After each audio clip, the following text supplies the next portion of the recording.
이번에는 최재은 교수님께서 지방을 살리는 지방 분권형 교육 정책을 주제로 국내 사례 발제를 해주시겠습니다. 최재은 교수님을 단상 위로 모시겠습니다. 여러분 큰 박수 부탁드립니다.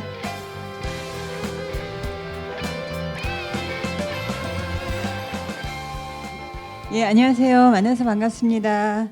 네, 제가 잠깐 일본어로 공부를 좀 해봤는데요. 오아이 데키 때 우레이시 데스? Is that correct?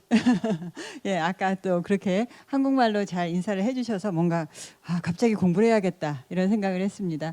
예, 지금 이제 히라토 후지오 교수님께서 일본에서 대학 교육 수업 어떻게 개혁하고 있는지 굉장히 잘 보여주셨고, 그걸 통해서 학생들이 지역 사회를 좀 더 알게 되고 또 관심을 갖게 되고, 그래서 또 일부의 학생들은 거기서 취업까지 해서 정주할 수 있는 그런 기회를 갖게 된다는 아주 중요한 또 사례를 소개를 해주셨습니다.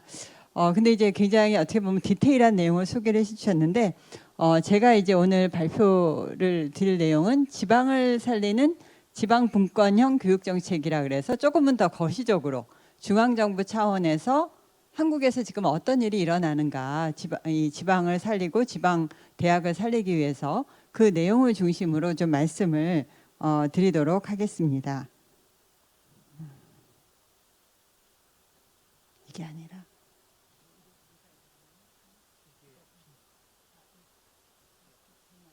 예, 제가 이제 말씀드릴 내용은 한 네 꼭지 정도 되는데요. 예, 지나가면서 좀 말씀을 드리도록 하겠습니다. 뭔가 일본에서도 이제 그 오래된 저출생 문제라든가 지역 소멸 여러 가지로 이제 많은 고민을 하고 계시는데, 한국에서도 그 심각한 문제가 이제 본격화되고 있습니다. 그래서 그야말로 이 대학에 대한 어떤 지원을 하고 대학을 서포트하는 중앙정부 정책에 있어서 이제 새로운 접근이 필요한 상황이 도달을 되었습니다. 그래서 이 자료가 잘 보이실지 모르겠는데요. 이 빨간색은 뭐냐면 지역 소멸 위기를 보여주는 곳입니다. 이제 이런 문제가 생긴 거는 이제 일본하고 비슷하죠. 요즘은 이제 저출산이라는 말 대신에 저출생이라는 단어를 쓰는데, 이제 이 문제가 너무너무 오래됐고, 또 이 문제뿐만 아니라 이제 수도권의 어떤 산업 집중, 도시 집중, 인구 집중 이런 문제가 이제 심각해지면서 곳곳에서 어떤 이제 지역 소멸 위기가 되게 심각해지고 있습니다. 그래서 우리가 지금 컨퍼런스를 하고 있는 전북 지역에서도 2021년 기준에 16곳이 이제 그 빨간색 소멸 위기, 인구 감소 위기 지역으로 되어 있고요.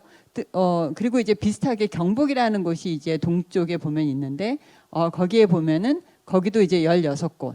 그래서 전체적으로 이제 서울, 인천, 경기, 그리고 이제 충북 정도를 제외하고 또 부산을 제외한 일부 지역을 제외하고 많은 곳에서 인구 소멸 위기가 발생을 하고 있습니다. 그거에 따라서 이제 정부에서도 굉장히 많은 재정 지원을 투입을 해서 이 위기를 극복하기 위해서 노력을 하고 있습니다. 이러한 인구 소멸 위기는 대학에 이제 직격탄이라 그러죠.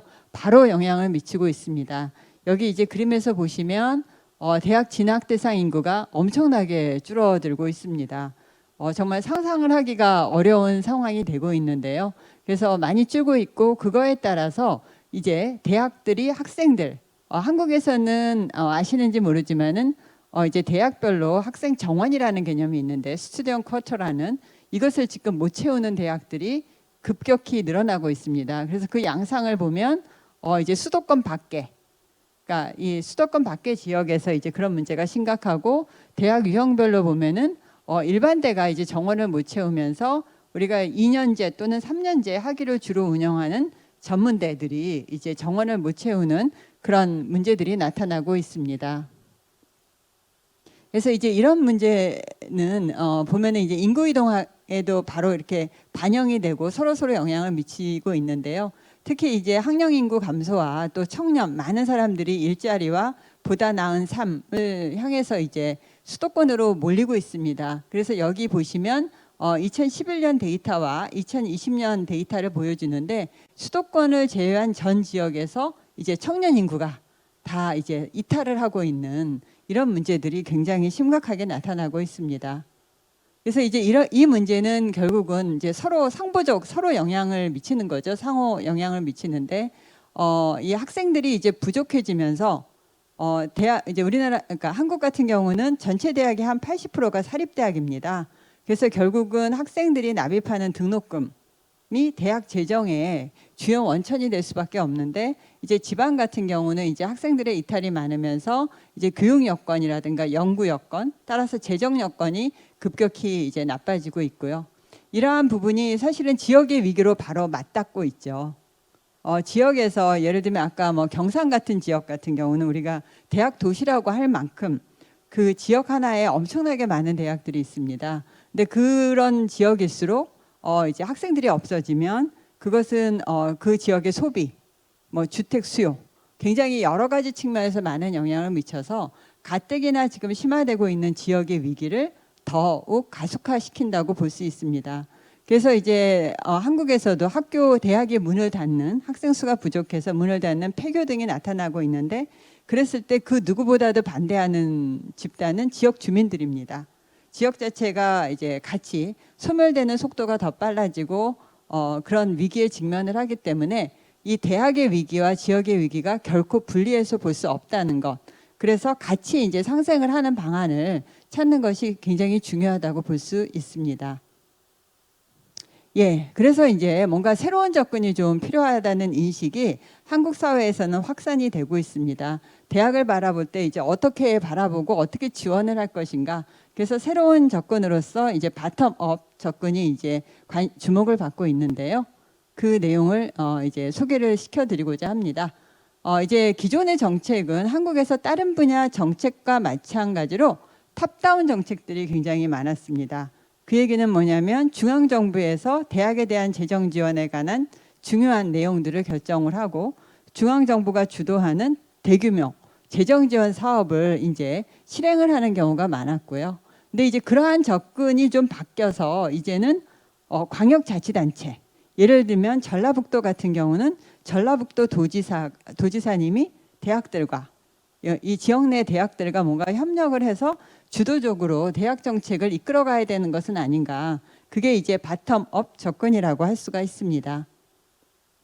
그래서 이제 여기서 조금 더 상세히 설명을 드리면 우리가 중앙정부가 이제 대학 재정 지원 정책을 총괄하는 탑다운 어프로치 같은 경우에는 굉장히 큰 장점은 이제 한국이 대표적으로 보여주는데 국가 전체적인 인력 수요에 맞춰서 대학 인력을 양성을 한다는 것, 굉장히 효율적으로. 그래서 이제 한국이 고도 성장을 하는데 필요한 어떤 고급 인력 양성에 이와 같은 탑다운 어프로치가 굉장히 많은 기여를 해왔다고 볼 수 있습니다. 근데 이제 문제는 뭐 어떤 문제들이 생기기 시작을 했냐면 대부분의 대학들이 사립대학인 상황에서 보다 많은 재원을 확보하기 위해서 뭔가 정부 재정 지원 사업을 잘 딸 것 같은 학과, 분야, 이 분야만 이제 주로 관심을 갖는 그런 과잉 경쟁이 되는 이제 그런 문제들이 생기기 시작을 했고 반면에 정작 지방 대학들이 본인들이 소재한 지역에 어떻게 기여할 것인가, 지역의 산업이나 지역 인력 양성에 대한 관심은 뭐 상대적으로 없었다는 것이 아니라 상대적으로 좀 부족한 문제들이 있어 왔습니다. 그래서 그러한 의미에서 이제 바텀업 어프로치는 어떤 것을 보여줄 수 있을 것 같으냐면 뭔가 그 지역을 가장 잘 알고 지역의 발전을 고민하는 지자체와 지역 대학들이 그 지역에 필요한 인력을 이제 양성을 해서 공급을 한다는 거죠. 그래서 이제 지역 맞춤형 어떤 인력 양성 그리고 산업 활성화가 가능하다고 볼 수 있을 것 같습니다. 근데 이제 뭐 이 바텀업도 좋은 점만 있는 것은 아닌 것이 이제 국가 수준의 인력 양성은 어떻게 조정할 것인가, 그것이 아마 이제 추후 중요한 과제로 남을 것으로 보입니다. 예, 그러면 이런 사례는 어디서 찾아볼 수 있을까요? 아마 제가 일본 사례를 일본어를 좀 공부를 할 줄 알았으면 일본 사례도 좀 찾았을 텐데 그렇게 하지는 못해서 좀 아쉬운 점은 있는데요. 핀란드 사례와 이제 미국 사례를 간단히 이제 설명드리고자 합니다. 이제 핀란드 같은 경우에는 뭐 이제 굉장히 혁신적인 국가로 한국 내에서 이제 소개가 되고 있는데 핀란드에 에스포시라는 도시가 있습니다. 이 시에는 이제 알토 대학이라고 있어요. 이 알토 대학은 사실은 2010년에 세 개 대학이 합친, 그러니까 핀란드가 그러니까 10여 년 전에 이제 대규모 대학 구조 조정을 했습니다. 이제 뭐 전체적으로 고등교육의 경쟁력이 떨어지고 너무 작은 대학들만 많이 있다.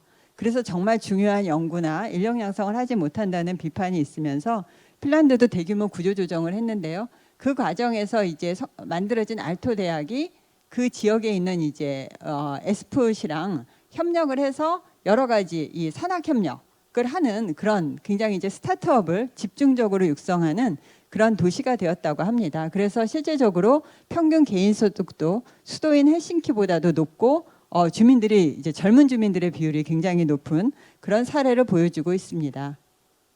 이제 미국의 이 어떤 지역과 대학의 협력 사례로서 노스캐롤라이나주의 리서치 트라이앵글 파크 RTP라는 그 사례를 보여줄 수 있는데요. 여기 이제 RTP 자체는 좀 오래전에 설립이 됐습니다. 1959년 설립이 됐는데 이 지역에 이제 3개 대학이 있다 그래요. 듀크대, 노스캐롤라이나 주립대가 있는데요. 이제 이 세 대학과 이 RTP가 같이 협력을 해서 여기가 이제 실리콘밸리 다음에 스타트업을 육성하는 지역. 이제 그렇게 돼서 실제 한 이제 10여 년간의 그 추이를 보면 지역 인구도 약 9.5% 늘어났고요. 평균 소득도 굉장히 많이 늘어나서 이게 가능하구나. 이제 대학과 지역이 협력을 한다면 이런 것이 가능할 수 있다는 것을 보여주는 그런 계기가 되었습니다. 그럼 이제 현재 진행되고 있는, 특히 이제 현 정부에서 진행되고 있는, 이런 맥락에서 진행되고 있는 정책에 대해서 저희가 한번 같이 살펴보면 좋을 것 같아서 제가 이제 자료를 좀 준비를 했는데요. 아마 어디선가는 한 번쯤 들어보셨을지도 모르겠어요. 라이즈 사업. 지역에서는 굉장히 뭔가 화두가 되는 사업이죠. 그래서 이제 장명을 굉장히 잘하신 것 같은데 어떤 분이 Regional Innovation System and Education 해서 뭔가 이제 지역 교육을 통한 지역 혁신을 이제 본격화하자 그런 의미입니다. 근데 이 사업은 사실은 그동안의 재정 지원을 대학에 대한 재정 지원을 중앙정부에서 해온 것을 고려할 때 굉장히 파격적인 사업이라고 할 수 있습니다. 무슨 얘기냐면 지방대학에 대한 재정 지원을 대폭 지자체로 넘기겠다. 실제로 2025년 이제 얼마 남지 않았죠. 그때부터는 중앙정부 대학재정지원 사업의 예산의 한 50%를 이상을 지자체로 넘기도록 되어 있습니다. 그래서 이제 내년까지는 7개 지역에서 시범 운영하고 2025년부터 이제 넘기게 돼 있는데요. 큰 목적은 여기 있는 3가지입니다. 이제 사실 궁극적으로는 지역의 정주 인력을 증가시키는데 그렇게 하기 위해서는 지역 인재를 육성하고 지역에서 취창업할 기회 이런 거를 확대하는 그런 전략을 제시하고 있습니다. 예, 그래서 이제 여기 이제 대학에 관계되시는 분 또는 관심이 있으신 분들이 보면은 굉장히 다양한 유형의 재정 지원 사업이 많이 있습니다. 그래서 이 사업들 보면 뭐 링크도 있고요. 라이프라고 대학 평생교육을 지원하는 사업, RIS, 라이즈랑 제일 비슷하긴 한데 이제 이런 사업들이 2025년 이후에는 라이스 사업으로 이제 대통합이 이루어집니다. 예, 그래서 이제 어떻게 될 것인가, 이제 어떤 방식으로 하면은 이러한 대통합 속에서 지역의 고등교육 체제가 이제 정립이 될 것인가를 살펴보면 현재 이제 나온 아이디어로는 뭐냐면 지자체, 예를 들면 전라북도, 우리가 있는 전주가 속한 전라북도 같은 경우에 전라북도에서 이제 라이스 센터를 만들고 이 센터에서 지역에 있는 대학, 그다음에 연구기관, 산업체들을 다 이제 연결을 해서 전라북도 지역에 정말 필요한 이제 분야의 인재를 육성하고 산업과 연계해서 여기서 또 취업까지 해서 청년들이 이제 정주할 수 있는 기회를 확대하는 그런 계획을 하고 있습니다. 그래서 기본적으로 이제 중앙정부에서 이런 직접적으로 대학 재정에 관여하는 그 틀을 벗어나 지역에 내려와서 이제 지역이 중심이 돼서 민간 협력 거버넌스를 구축한다는 그런 모습을 보실 수 있을 것 같습니다. 예, 그래서 이제 어떤 것을 의미하는가 이제 굉장히 제가 짧은 시간 내에 설명을 드리게 되는데요. 이제 크게 보면 세 주체가 있는 것 같아요. 이 지역에서 이제 지역 고등교육과 관련돼서 이제 첫 번째 가장 중요한 주체로서 부상하는 곳은 지자체입니다. 그럼 지자체는 이런 식의 바텀업 식의 대학 재정 지원을 통해서 지역을 살리기 위해서는 어떤 역할을 해야 되느냐? 무엇보다 대학에 좀 관심을 가질 필요가 있는 것 같습니다. 그동안 지역 단위에서 보면은 지역에 대학이 있더라도 그냥 협력 파트너이지 지역 대학에 대한 지원이나 이런 부분에 대해 있어서 지자체는 이제 상대적으로 대부분 이제 좀 거리두기를 했다고 볼 수 있습니다. 그 이유는 중앙정부가 하는 일인데 왜 우리는 이제 지역 주민을 대상으로 하는 정책을 하는 거지 지역의 대학생을 대상으로 하는 정책은 아니었다. 근데 이제는 이제 그런 부분들을 이제 좀 생각을 바꿔서 우리 지역의 대학들이 지속 가능해야지 우리 지역이 살아남는다. 이런 생각을 하시는 게 맞는 것 같고요. 이를 위해서는 지역에서 사실 제일 많은 네트워크와 자원을 가진 곳이 지자체입니다. 그렇겠죠. 그래서 이제 지역의 산업이라든가 모든 그 부분에 대한 네트워크를 갖고 있는 지자체가 그 네트워크를 활용을 해서 거버넌스를 구축을 하고 대학 재정 지원을 위한 그거를 통해서 지역 혁신도 이루면서 지역 대학이 발전할 수 있도록 도와주는 그래서 뭔가 우리 대학이 우리랑 떨어진 존재가 아니라 결국은 대학이 살아야 우리 지역이 산다. 그래서 굉장히 발상의 전환이 필요하고 따라서 그거에 맞춰서 이런 대학을 서포트할 수 있도록 지자체 내에서도 어떤 거버넌스를 구축하는 것이 필요하다고 생각을 합니다. 두 번째는 이제 지역 산업체 굉장히 중요한데요. 지역 산업체들이 항상 우리 지역에 일할 사람이 없어. 사람 구하는데 너무 힘들어. 그 얘기들을 많이 전국에서 하시는데요. 중요한 것은 그 청년들이 그 산업체에 가서 일하는데 매력을 느낄 수 있고 친해질 수 있도록 현장 인턴십, 현장 실습 여러 가지를 좀 적극적으로 또 마련을 해주시는 그런 역할을 해야 된다고 생각을 합니다. 그래서 조금 더 지자체와 지역의 대학과 밀착을 해서 우리 지역에 필요한 R&D는 뭐고 기술은 뭐고 또 어떤 인재가 필요한지 그래서 그 양성하고 개발하는 과정에 산업체도 파트너십을 가지고 참여를 해야만이 이제 이 바텀업 접근 자체가 성공을 할 수 있을 것 같고요. 마지막으로 이제 또 굉장히 중요한 플레이어가 지역대학인데 지역대학은 당연히 이제는 중앙정부나 전국만을 바라보기보다는 우리 지역에서 우리가 어떤 역할을 해야 되는가 그리고 어떤 인력을 양성해야 되는가 이런 부분 그리고 너무 이제 대학 간에 이제 유사한 분야의 인력만을 양성하기보다는 우리가 역할 분담을 어떻게 해서 전체적으로 지역을 살리는 데 필요한 그러한 어떤 시너지를 만들어낼 수 있는가 이런 고민도 해야 되는 것으로 보입니다. 그래서 오늘 시간이 많지 않은 것 같아서 이제 짧게 좀 마무리 말씀을 드리면 이 이제 지방대학 정책 혁신은 지금 이제 한국에서 추진되는 혁신은 어떻게 보면 굉장히 새로운 패러다임의 혁신이라고 볼 수 있습니다. 그래서 이제 그 종전의 어떤 중앙정부 중심의 그런 패러다임을 폐기하고 지자체 중심의 바텀업 접근이 이제 새롭게 도입되는 것으로 되는 것을 의미하고요. 또 이러한 접근이 있어야만이 지역 살리기, 지역 재생이 실제 가능하다고 볼 수 있습니다. 그래서 굉장히 큰 저는 담대한 도전이라고 생각을 하는데 이 도전이 성공하기에는 또 많은 관계자들의 노력이 필요하고 관심이 필요한 것 같습니다. 그래서 이 포럼을 계기로 요즘 이제 화두가 되고 있는 이런 새로운 지방대학에 대한 정책 전환에 대한 어떤 관심, 논의도 더 활성화되기를 바랍니다. 이상으로 발표를 마치도록 하겠습니다. 경청해 주셔서 감사합니다.